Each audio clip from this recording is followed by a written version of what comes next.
কুমিল্লা ৪ আসনে এনসিপি মনোনীত প্রার্থী হাসনাত আব্দুল্লাহ তার নির্বাচনী হলফনামায় নিজের ও পরিবারের আয় ব্যয় ও সম্পদের তথ্য প্রকাশ করেছেন। জানা যায় তার বার্ষিক আয় ১২.৫ লাখ টাকা এবং হলফনামায় তিনি নিজের পেশা হিসাবে ব্যবসা উল্লেখ করেছেন। হলফনামা অনুযায়ী হাসনাত আব্দুল্লাহর জন্ম ১৯৯৮ সালে কুমিল্লার দেবিদ্বার উপজেলার গোপালনগর গ্রামে। ব্যবসা থেকে তার বার্ষিক আয় ১২,৫৩,৫৩৯ টাকা।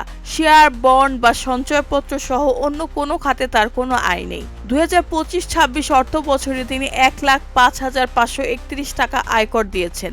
ব্যাংক বা আর্থিক প্রতিষ্ঠানে তার কোনো ঋণ নেই।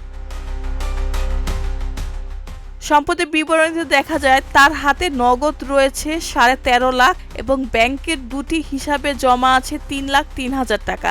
এছাড়া তার রয়েছে ২৬ লাখ টাকার স্বর্ণালংকার, ৬৫,০০০ টাকার ইলেকট্রনিক্স সামগ্রী এবং ১ লাখ টাকার আসবাবপত্র।